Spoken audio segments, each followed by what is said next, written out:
Programs, NeoMegaMan back again for part 9 of Let's Play Katawa Shoujo.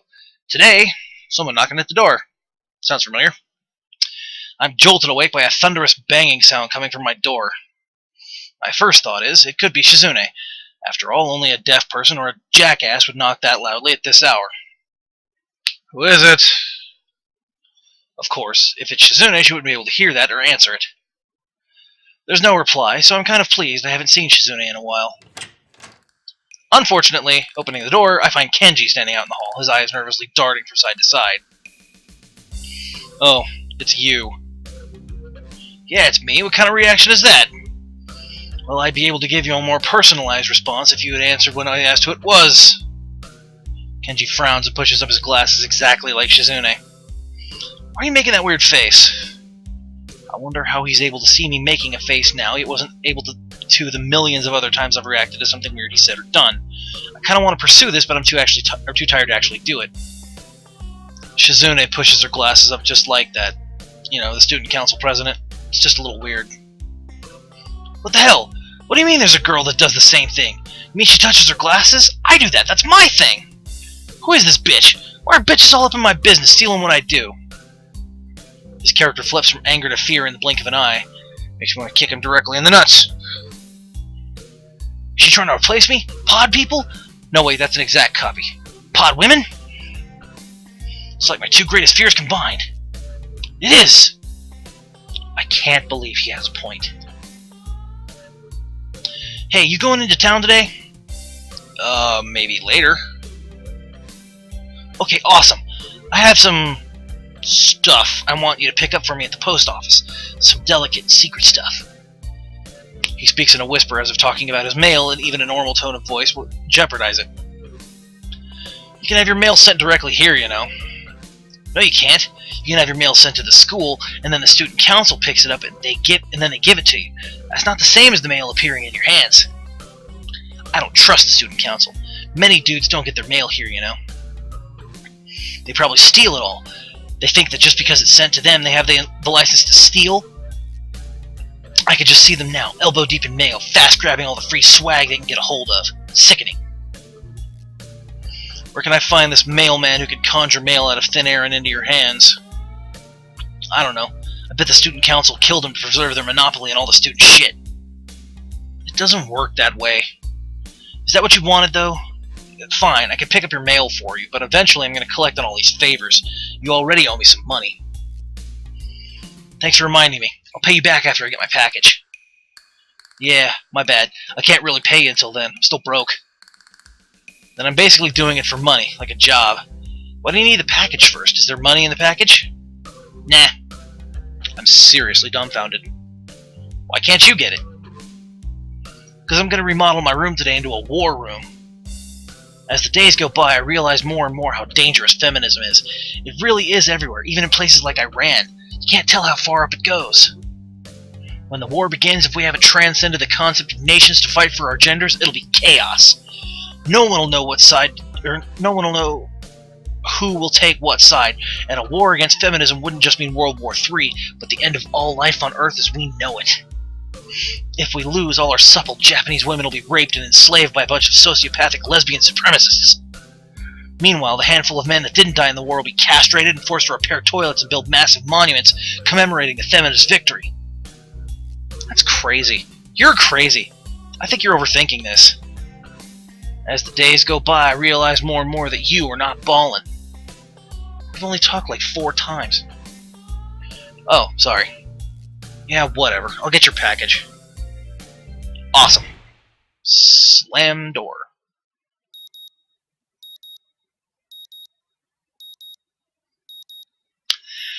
The second my head hits the pillow, a painfully loud ringing assaults my ears, and I realize it's my clock. The alarm going off means right now is the time I was supposed to wake up in the first place. On weekdays, at least. I pick it up and throw it without looking up. It gets wedged between the bed and the wall, the noise not stopping. In fact, it seems to grow louder. By the time I'm able to pry it out of there, I know I'm not going to be able to go back to sleep. The only thing I can think of doing now is going to town and just getting Kenji's stupid package, but it's too early for that. After showering, I take my medication. I'm actually very hungry today since I went without dinner yesterday. And before that, I just had a very light lunch. I eat the pills, chomping down on them like a leg of lamb. They're unbelievably bitter and disgusting. Why would you do that? Well, good medicine tastes bad, or something like that. I'm still hungry, and there's still lots of time to kill, so I decide to go into town and find somewhere to have breakfast. I can't remember the last time I ate out. Besides, the weather is nice, so why not? The walk into town is longer than I remember, possibly because it's been a while, and probably because I rarely come here alone. There's barely any cars on the road because it's so early in the morning, making it unusually quiet. The first thing I do is start looking for a place to eat. Immediately I think of the Shanghai, but I want something more substantial, like sandwiches or a cake. Since it's so early, though, I decide to go get Kenji's package first.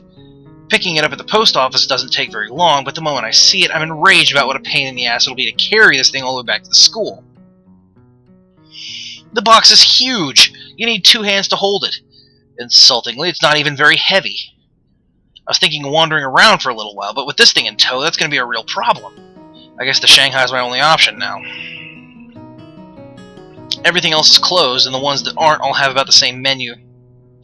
That fact also makes me want to throw some more business Yuko's way.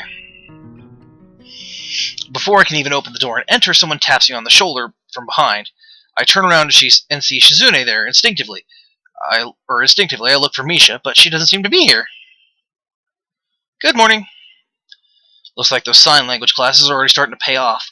I'm tempted to sign it right back, but then she might think I know a lot more than I actually do. For now, I just give her a wave and open the door. She's probably here for morning tea and didn't come here just to greet me. Turns out I'm right, as Shizune follows me inside the tea house. It's a ghost town in here. Not exactly peak hours, but every other cafe I passed had at least a few customers. Actually, the Shanghai's been fairly empty every time I pass by. How does this place stay in business? Hello, thank you for choosing to patronize our establishment. Clunk. Yuko bows with the force of a falling axe, and her head collides with the box in my hands, launching it towards the floor. Oh no, I'm sorry. I'm really sorry. Please forgive me. It's okay. And you don't have to do that hello thanks for choosing our shop thing since we know you. But it's part of my job. You're here early. What can I get you? I just want some coffee for now. I wonder what Shizune wants. Without Misha, there's no real way to tell or any way to even ask. I haven't learned about that yet. She's here, so I'm pretty sure that means she wants something too. I don't really know what Shizune wants. Does she have a usual? Wait, she might want something else though. Perhaps she should bring us a menu just in case. I look around for one, but can't find anything that looks even remotely like a menu. Menus. I'll look for one right now. Huh? There are menus. They're just rare. It's only a restaurant menu, not a collector's edition. Weird. Is that what Shizune's saying? Nah, she can't hear you. It's just weird for a cafe to make you have to go out of your way to look for a menu. Weird? Yeah, you're right. It's so illogical. There's so many things. Like, why is it called the Shanghai? This is a Western-style tea house, but the name is Chinese. And the architecture is old-fashioned, but my uniform is so modern and sophisticated. She looks like she's about to pass out. If she does, she'll probably fall forward and make a mess of everything. I can't work here anymore. What a bad place for her circular train of logic to end up. Oh, come on, that kind of stuff is what sets this place apart. There are like a lot of cafes around here, you know. I think it's charming, really. Please don't quit. Business is good here, isn't it? Not really. See, I think this is a good job for you. It suits you. You shouldn't quit. I've never had to defuse this kind of crisis before. Eventually, I managed to calm her down and convince her that I'm sure Shizune wants what she usually orders here. Yuko walks away to get our drinks, and by then Shizune's already picked a table. There are no other customers, and Yuko isn't the most talkative person, so it's very quiet. It doesn't really bother me, but I wish there was some way we could communicate. There are so few moments when we're alone. Shizune and Misha are almost always together, to the point where it sometimes seems like they're one person. Now it's just me and her, and I'm unable to understand her or have her understand me. It's terrible. You don't have your little notepad today? I know it's the weekend and all, but it's not like you have to be unprepared. Well, that's fine. I don't really like using it anyway. Still, it'll come in handy now. Shizune starts signing in short bursts, punctuated by her stopping to take a sip of tea. It's strange how she doesn't make the slightest attempt to change how she normally acts. I'm talking to her for the most part because I'm not used to long silences. I briefly wonder if it's the same for her in a way, however, it seems unlikely. I think it's more that she's the type who doesn't change how she acts for anyone. Hey, it seems like me should join the student council because of you. That makes two of us, you know? I'm only there because of you. You forced me into it. Well, not really forced, I guess. If it wasn't for you, I wouldn't have joined. That sounds slightly romantic. I find myself blushing a little. I feel like such an idiot. Although I still don't know why you joined. It should have been the first thing I asked in retrospect, but I'm really curious. I'll have to remember to ask Misha sometime. It's nice to talk to you, even if you can't understand me. I wonder if it's the same for you. That'd be really great. I don't think sign language will ever be as natural for me as Misha makes it look, but it's gotta be a step up from using a pen and paper, right? We've both been finished with our drinks for a while now, and Shizune's eyes fall upon the box sitting in its own chair by my side. I'm just picking it up for someone, it's not mine. Shizune pulls it closer to her, intending to open it. My heart almost leaps out of my throat. Ah, Okabe, again. I quickly try to pull it back by wrapping my leg around the leg of the chair. What the hell? Don't open it! You can't just open other people's mail, that's not legal! No! When she gets going, there's almost no stopping her. Eyes filled with excitement, she looks ready to fight me over this stupid package, and I realize just how fast this could turn into a game of tug-of-war. I'm almost out of my seat now and waving my arms like an air traffic controller before she finally settles down. Shizune pouts, not pleased with having her curiosity checked, and gets up to leave. It's about time to, I guess. We've been here a while. I protectively pick up the box before standing up myself. Suddenly, she tenses her fingers excitedly and pulls a marker out from her pocket and starts writing on Kenji's box. Hey, what are you doing? I said this isn't mine! Hey! I can't even see her with it blocking my vision. Fine, at least let me put it down first. I have to read whatever she's writing anyway.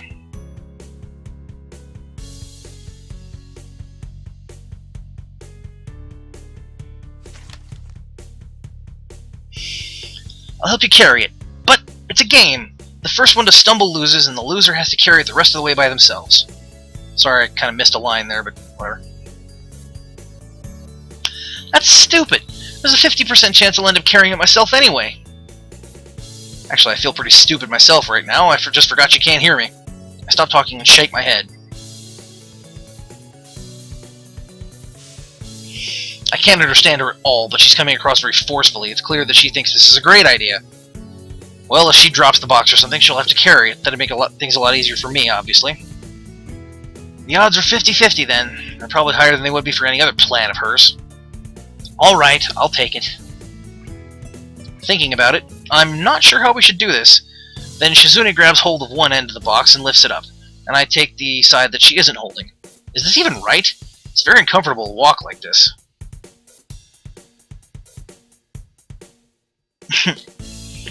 We leave the cafe, and I find myself hoping that the streets are still devoid of people. Yuko seemed confused as to what we were doing, and I imagine it'll only get worse as more people see us.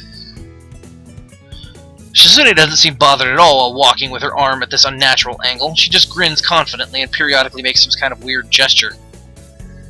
There are people staring at us as time passes, and the usual morning crowd begins to fill the streets. I feel silly, but I'm sure that if I give up, Shizune will take it as a sign of surrender. I can't allow that, because I think I'm doing rather well so far.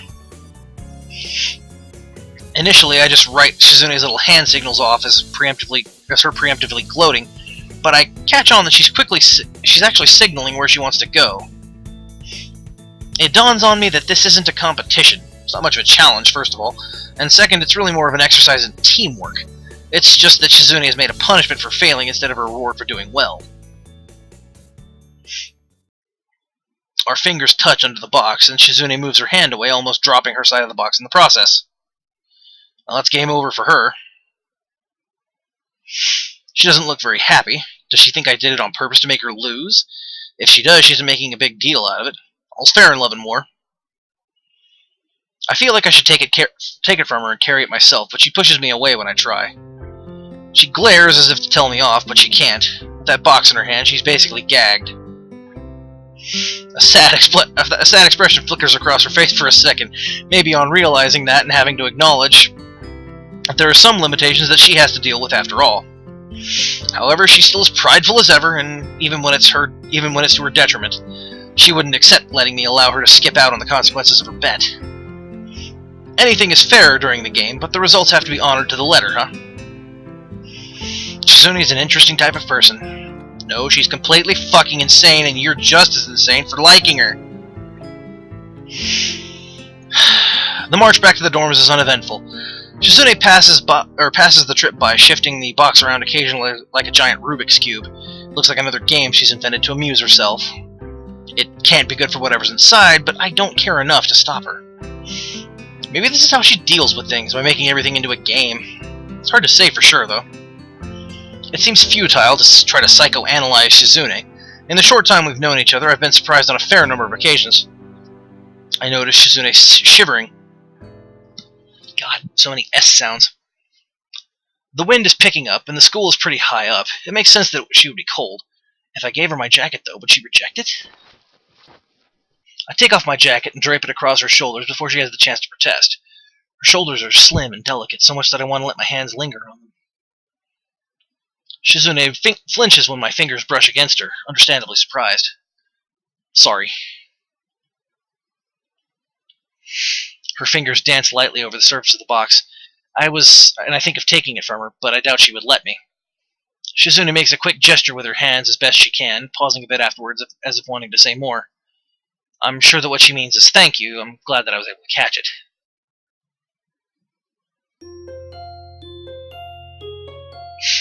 I'm gonna keep going just a little bit, unless this next part keeps going for like way too long. The sign language teacher says I'm pretty good. I try not to think about it too much, but the truth is, I'm poring over it so much lately that it's hard not to keep coming back to it at least a couple times a day. I guess I am picking it up faster than expected, but it's still not enough. I understand it fine. Understanding it is simple. Well, I have to put my mind to read it, but it's easy enough when I do.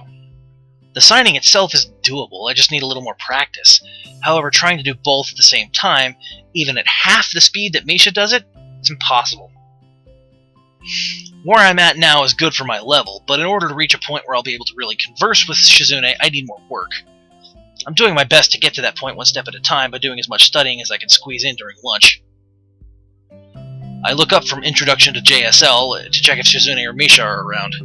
Of course, since this is taking up my lunch hour, I had to avoid them for a few days now. What's more, I'll have to continue doing so if I want to keep Shizune from finding out. My back to the corner, scanning the area every 10 minutes, I feel like some kind of criminal trying to evade capture. Every chance she gets, Misha asks me why I want to hide the fact I'm learning sign language from Shizune. Looking back on it, but there really wasn't any reason. But now I think I know.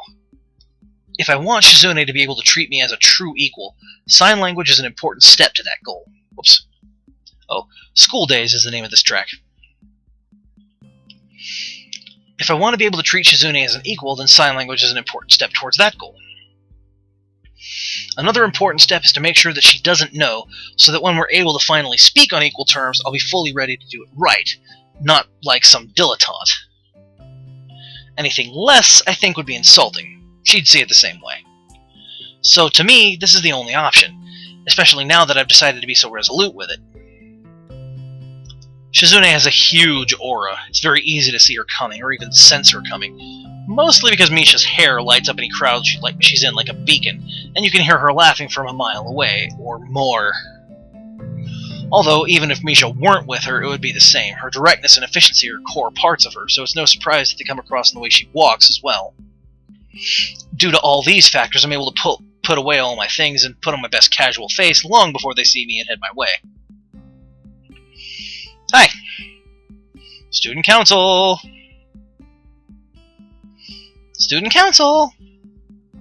Student Council was the first thing I asked to learn. It seemed like it would come in handy. Yeah, I've been dodging it for a while now, huh? Yep. Shizune sits down in front of me to my right, and Misha to my left. It was a mistake putting myself in a corner. Now I'm, well, cornered.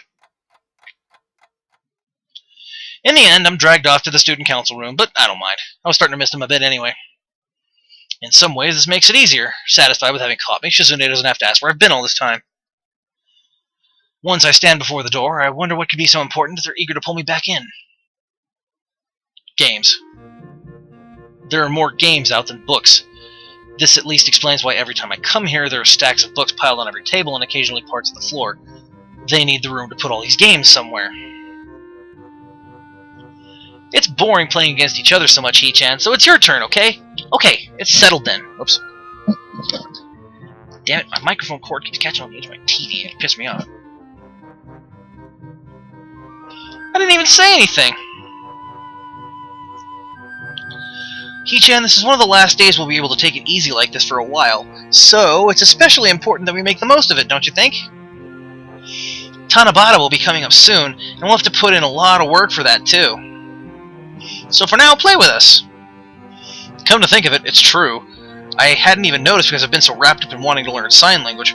Right on the heels of one festival, a bigger one appears. And kind of weirdly, actually, Tanabata is sort of skipped over, or missed in some way, on most of the other paths, I think. I wonder if Shizune will try and rope a couple of new members in to help with that one as well. You're right. Yay, Hee-chan agrees, let's celebrate! I know, we should play a game. Let's play a game to celebrate, Hee-chan. I don't know, that kind of thing usually ends badly for me. Hee-chan is worried about the stakes. Misha makes a very disappointed face. It's hard to tell if she's mocking me since her expressions are so exaggerated by default. She's an all-out kind of girl. I turn my head to Shizune. Now this person, she is definitely mocking me. Hey, stop that! But yes, I'll play with you if you tell me what's at stake first. How very Japanese, putting the consequences above everything else. Hee-chan, have you ever heard the expression missing the forest for the trees? No. That's a lie, but I have my pride, which is currently being wounded. Okay, I'll play, but I want to pick the game. Misha nods. Additionally, I pick the punishment if you lose. Excuse me. Shizune makes an X with her arms. That either means denied, or she's about to use her special attack. Ah, now who's afraid of consequences? How vengeful, still thinking so spitefully about a playful little joke. If something bit you, you would probably bite back. Shizune signs a word I don't quite catch. An armadillo? What? Hee-chan is so vengeful, even though it was just a playful little joke. If an armadillo bit you, you'd probably bite back. Armadillo? It's foolish to bite an armadillo back, Hee-chan. But Hee-chan would do it anyway, you see? I see. Shizune adjusts her glasses with a small flourish of her hand. Hee-chan, we didn't have anything planned at all if you were to win or lose. You just assumed there would be something like that. I wonder why. Me too, but oh well, there isn't. Does that change your mind, Hee-chan? Well, yes.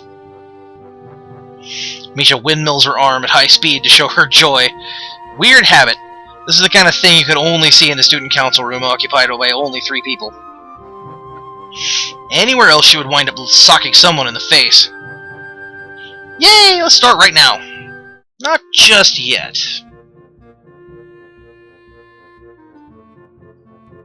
Okay. However, we have to all be able to play. That's my condition. I don't like games where one person is clearly the ace player right off the bat, or games where only 2 people can play, so one of us has to sit back. It has to be something the 3 of us can play equally. Checkers? The instant she says it, Misha takes out a bag of checkers and places them on the table. Only 2 people can play that, I told you! Okay, Hee-chan, how about Monopoly? A Monopoly box slowly edges toward me, and I take that out of Misha's hands and put it under my chair. I don't like games that revolve around the luck of the draw. They're too much about a chance and not about skill. Also, stop jumping the gun with these games. Luck is a kind of skill, you know. No, it's not. It can be if you're consistently lucky, right? Once at that point, it's something else entirely.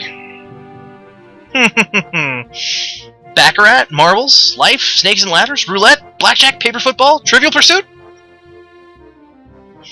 Misha begins to excitedly name a bunch of games as if she were reading it from a list.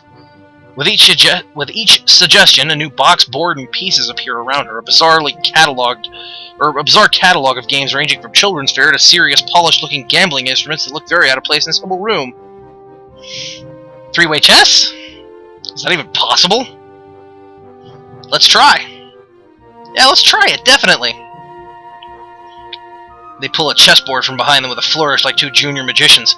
Well, magic does require some deft sleight of hand, and I think they've got that in spades. Oh, is that where we're at? Oh no, we're in advanced game theory, never mind. Never mind.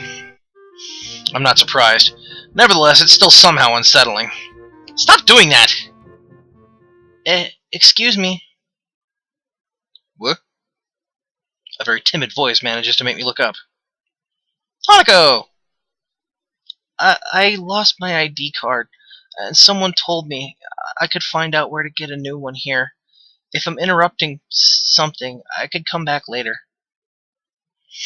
Hanako's eyes drift across the room, taking in the landscape of piled-up record books, haphazardly scattered chairs, and overturned board games. I guess this isn't exactly the image of an organized, tightly run student council like ours should be giving off. Hello. It's the only thing I could say, or it's the only thing I can think of to break the ice. Unfortunately, it seems to just startle her further. My ID card. You're in our class, aren't you, right? Right. So, don't be so timid, okay? Come on. Yep, even though we're your seniors, it's not like we'll bite.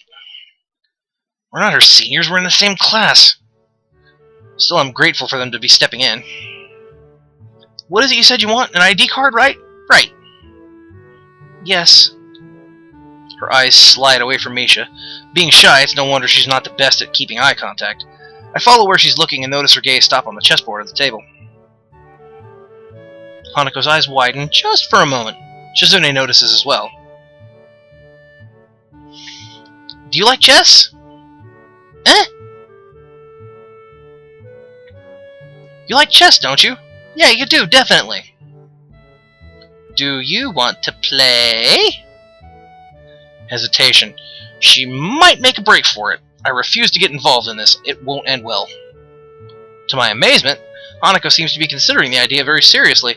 She touches the tips of her fingers together pensively, mulling the thought over. That level of consideration is more or less a confirmation. We're having our lunch break, so you'll have to wait anyway. Why not play with us in the meantime? Come on, it'll be fun, really fun. You like chess, don't you? I can tell, really, it's obvious. So please, will you? Okay. Yay! Success, success! Okay, this is great. The chessboard is set up. The opening move is important. However, Shizune doesn't seem to care. Hanako ponders her moves carefully, sliding pieces forward just a little bit and then pulling them back in uncertainty, second-guessing herself over and over again. She's really into this game. You can't call her a casual player, definitely an enthusiast. Shizune can't take her lightly. No matter what she does, Hanako has an appropriate response. Yet there's something wrong about the pacing of this game.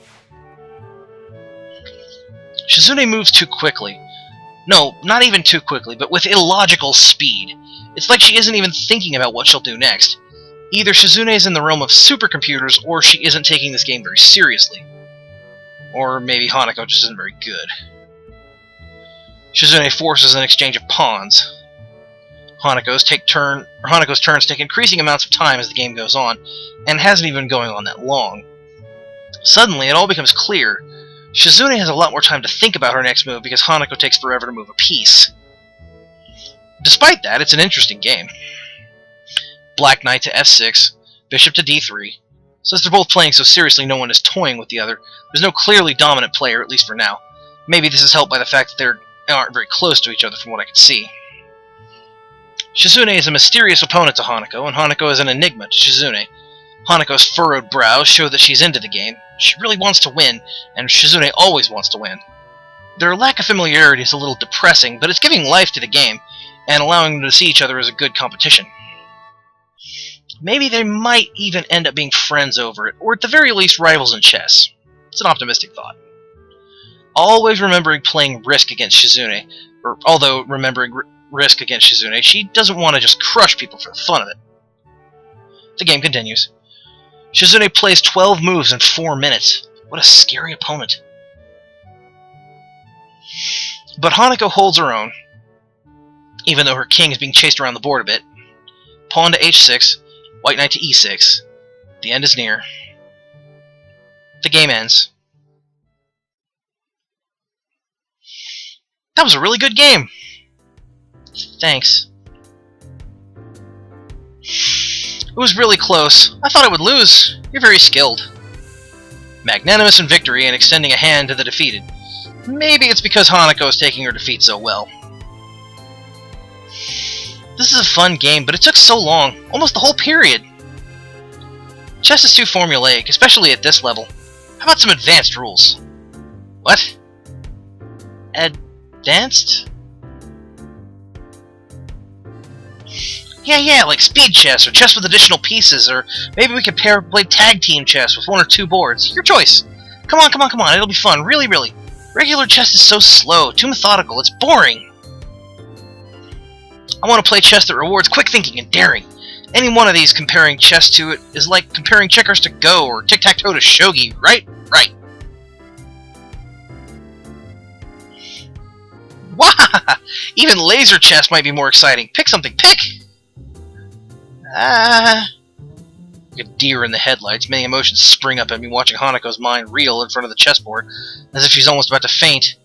The dominant one is amusement, but I move a little closer in case she might actually topple over. The board is set up again, but this time it's not even close. Hanako can't even make a move out of fear of her hand colliding with Shizune's. She's all over the board. It's an onslaught. Anywhere Hanako wants to put a piece, Shizune's already there. It's the fastest game I've seen in my life. Let's change the rules and play again. Best out of 6, like Kasparov in Deep Blue. Hanako excuses herself and flees from the room. Huh? Wait! Didn't she want to know where she could get a new ID? Excuse me! Hello? Come back, please! Wait! Strangely, the farther she goes away, the louder the sound of her voice seems to grow. I couldn't catch her. Shizune pats her on the shoulder reassuringly. There. You're pretty cheerful for someone who needed a pat on the shoulder.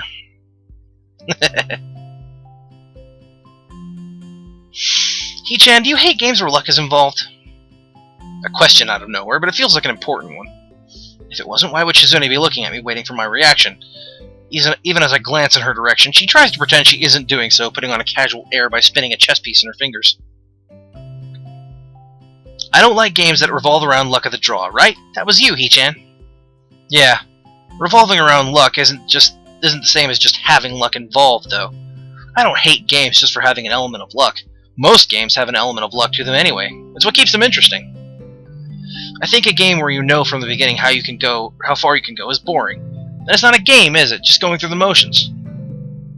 For a game where you have little to no control, I don't think I could get into something like that. I see. That girl isn't very good at chess. Chess is a formulaic game, so it's a game that isn't suited for her. There was nothing formulaic about her. Someone who plays chess like that, looking at only the next piece, playing so shallowly, can't be called a serious chess player. Anyone who loves chess to the point where their eyes sparkle like that when they see a chessboard would be the kind of person that would study the game. If you study it just casually, you can learn to see at least 2 moves ahead, even against pros. Why would someone who loves the game so much, with that enthusiasm, know so little about it? Even less than someone with just a passing interest in it. Shizune puts down the piece in her hand. It's a rook. Her feelings are real, but her feelings for the game aren't real. You understand, Hee-chan? There's no luck in chess. It's very important to realize that. Luck in games is good because it gives everyone a chance, just enough to matter, but not so much that skill is penalized. Chess is boring because it's not a game. To me, it seems like formulas. Hanako isn't the kind of person who would love something like that either. If you value something, you fight. Struggle is proof of preciousness? I think so, at least. Or you can see it immediately, since it's so precious that it stops your thinking. The first is a passionate love. The second is a gentle love. I tried to fight her, chasing around her king and trying to bait her. I didn't succeed, though, because she stuck to only what would work. The trickiest moments were when she moved the fastest. That means she knew exactly how to deal with those situations. That means someone taught her. Do you understand, Ichen? Not really. If you love chess that much, but you can't give it your all, it's because you love the memories attached to it, not the game. It's too precious to her to see as a tool for true competition. Due to that, you can't become friends over it. Not without words. Well, your way of making friends isn't exactly the kind of way that works on everyone, Shizune. The look on her face isn't one of sadness, at least as far as I can tell, but her words are very sad. Hey, let's play a game. Well, the board's still here. But the bell rings and cuts me off.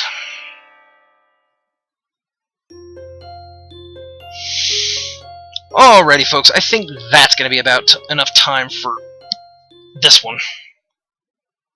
See where we're at this following day. We're up to bread, scissors, paper. Okay. Current track, daylight. Okay, so I guess that's going to do it for now.